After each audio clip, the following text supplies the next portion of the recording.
Почитувани представници на медиумите, почитувана јавност.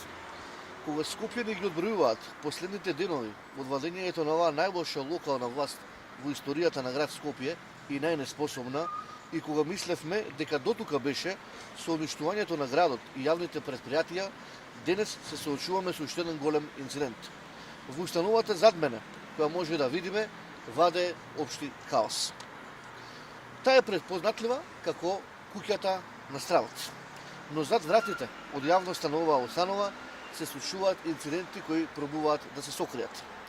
Пред скоро месец и половина починаа 3 лами од една ноазна болест, туберкулоза, а кога останати 2, исто така се детектира оваа болест која знае да е пренослива од животно на животно, од човек на човек, и сето тоа, замислете, проба да се сокрие од јавноста, но продопрен глас од мене и по моја пријава во Агенцијата за храна и ветерина, сето тоа беше на брзина откриено и обелоденето со опомена за установата и казна за директорот.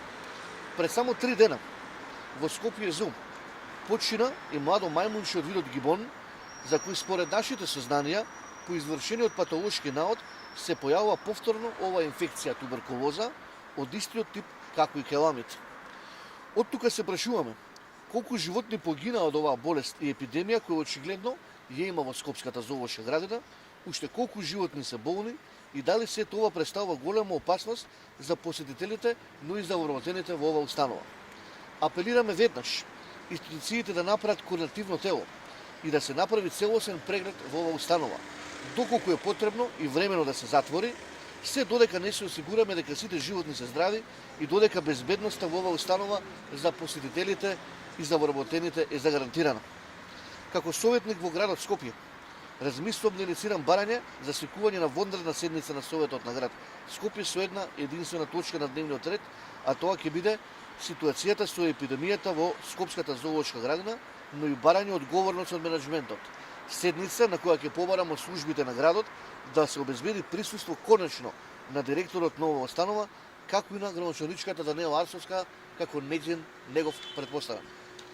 Како советник во градот, побарав информација од јавен карактер од оваа установа, зашто бројката на погинатни животни го добив одговора дека изнесува некаде 30 за 3,5 години, но според моите информациите кои јас ги имам, овие бројки се навистина и дупло повеќе. Сето ова на седница на Советот јавно ќе го обелоденам, детално, прецизно, како би јавноста би имала увид се што се случува оваа установа наречена Зоолошка градина.